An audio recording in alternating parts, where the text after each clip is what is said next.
interested. I'm like, you know, because I'll be honest and say when I see a child with teeth, 2, 3 years old, at the darn airport walking up to their mama asking for it, it's a little interesting to me, you know. But I mean, I don't understand it. You know, they talk about the mother's need to want to give, or you know, and the child. I don't know, but I like to think, you know, by the time I'm able to remember, I don't want to remember.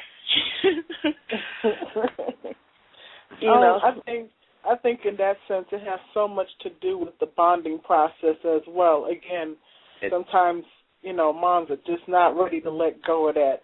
Not to say that there's anything wrong with it, but like I said, when we get but Everly, for people who like have no idea what that is, can you describe that a little more? Like what you mean by the bonding process, how it feels, or does that make any sense? Yeah, like the bonding process is just like, wow, it's like no other really. It's like, once again, one of those moments where you just kind of think about the best ingredients, what you want for your kid, and like all these thoughts just kind of, like, it's just that quiet moment to reflect and to plan ahead and to think and to, you know, this whole nurturing process. It's one of the best feelings that you could ever have. Oh, wow. That sounds amazing. Now, are you going through these thoughts during the 9 months? Is it prior? Is it something that just never ends as long as the child is with you?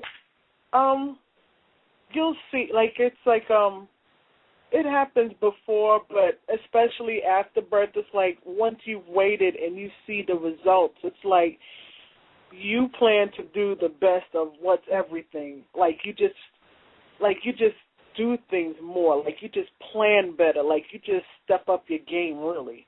You really step your game up. Like you just have better intentions and better plans, and it's amazing. It really is. It's one that I would encourage you to go through. It's definitely one of those moments. Like, it's fabulous. It's fabulous. You'll enjoy. It's like no other. It's like no other. Hi. Hi. Okay, this is really embarrassing. Yeah, I missed me too. This is embarrassing. I'm sorry, everyone. I appear to be having a serious problem with my internet connection and with Skype, so I keep getting locked out of the conversation, and we've been having an amazing show without the host. I had to call into my own damn show, okay?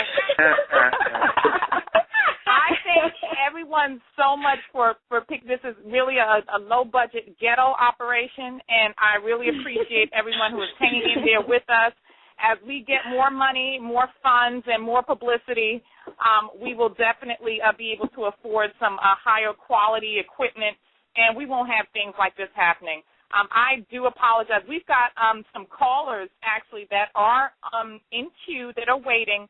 And I'm not sure if I will be able, please pardon me, I know we've got one patient caller who's been waiting almost 10 minutes. God bless your soul. And we've got another one that has been waiting for 3 minutes or so. And I'm sure a couple of people have hung up by then. No, I'm sorry. I don't think so. I'm joking. But I'm going to try to patch you in if my internet connection will let me, which is really weird because I'm connected to the internet, but Skype is acting a little troublesome. So pardon me if I'm fiddling with things. But anyway, I just really missed some good gems. I feel badly about it. But I know I heard Michael mentioning that, which I do want to bring in that valid point, that we seem to be the only species that will turn to another species' milk that's made for their use, and we will take theirs to feed ours, like we have baby cows up in here. And I think that's extremely odd. One of the things, and I have to say, that kind of is strange about American culture, in my opinion, is that when you bring that up, you have people who are outraged. And I don't understand how that's such a novel statement. It's just simply the truth. I was, raised on Similac, and, I tended to do just fine. I'm having problems with Skype right now, but, we can't blame Similac for that.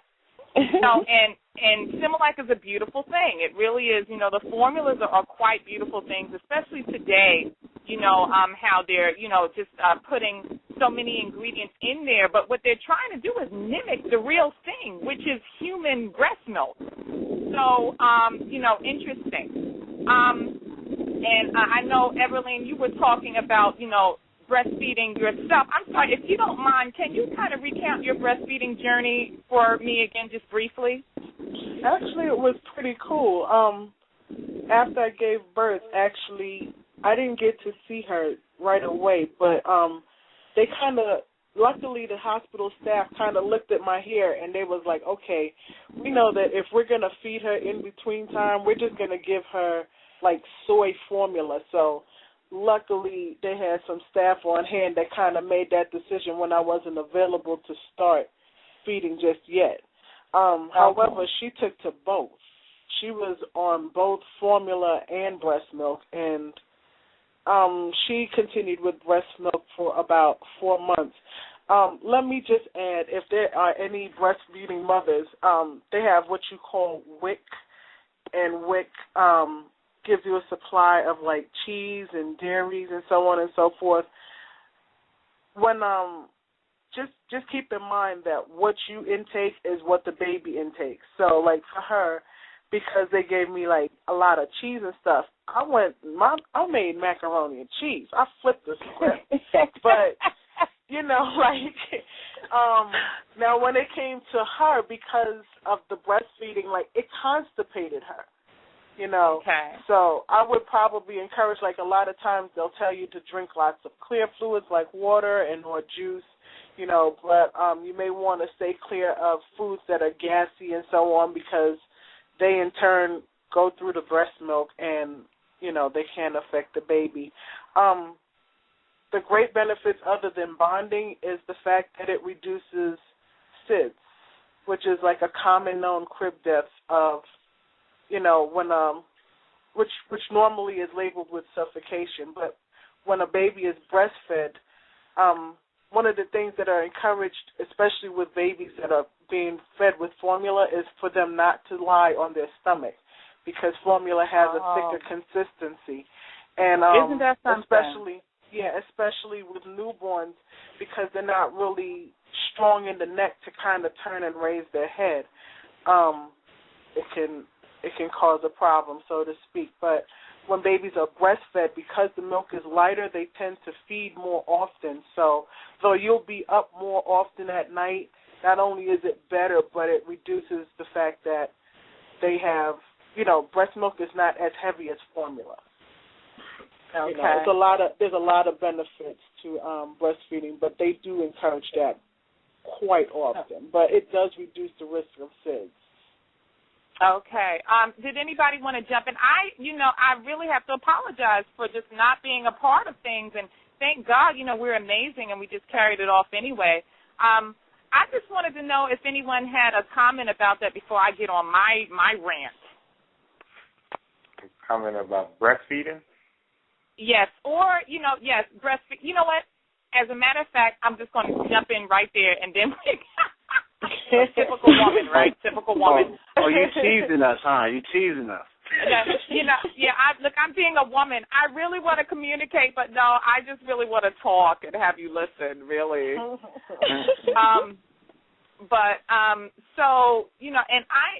For the listeners who are holding, I do believe we've got 3 callers in the holding panel.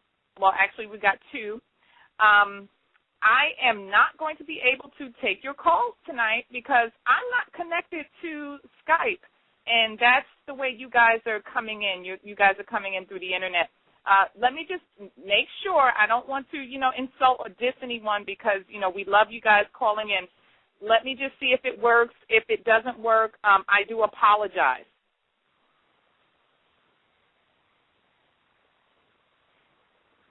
Okay, hi. Welcome to Inspirit Talk Radio.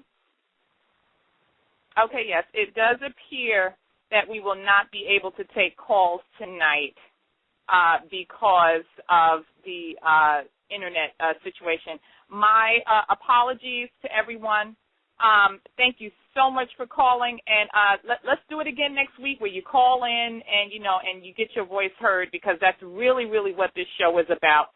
We don't just want to sit around and, gab our jaws. We do actually want to hear from other people. We want the dialogue to take place. In my view for this show, and we kind of got into, the panelists and I, and I'm jumping way off track, the panelists and I, we kind of got into a philosophical discussion. Particularly one of the panelists, they cautioned us against, they said, we don't want to get preachy. And I do agree with that, because nobody wants to hear, anybody preaching or being judgmental. It's definitely a turn off. At the same time, I would be lying if I were to say I didn't have an agenda. I do. It is my goal to really promote, breastfeeding, promote baby wearing, promote, co-sleeping, not to, make anyone feel uncomfortable or make anyone feel like they're not doing things the right way, because we all raise our children with love. We all love our children. So that's not the issue. But just to open your mind and realize that the things that we do affect our child's temperament. So it's really just about putting that dialogue out there. And, you can take some of the good points. We've got Everline on, and she's an RN, so, she's an expert in these matters.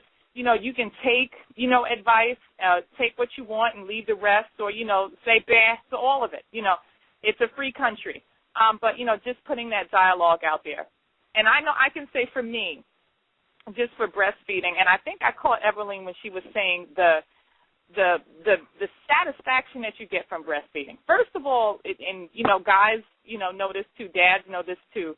When a woman has a baby, she is not herself. It's literally like an alien invading your body, and it affects your personality.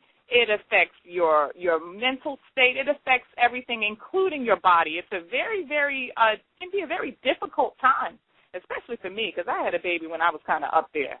So, it was a trip. But you've got this miracle going on where you are producing another life.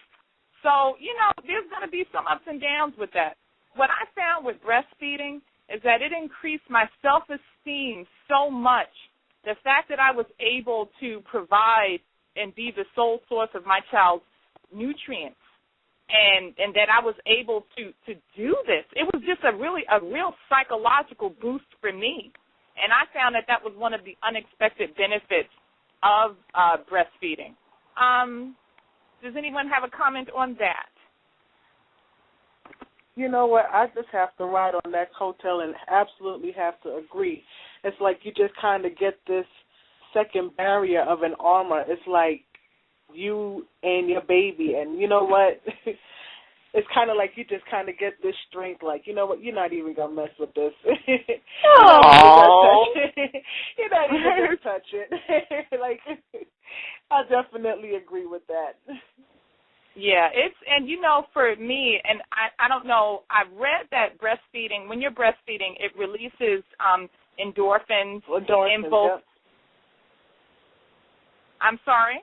No, you go ahead. I was just agreeing with you at endorphins. Oh, okay, thanks. Okay. It, releases endorphins in both the bloodstream of the child as well as the parent, the mom.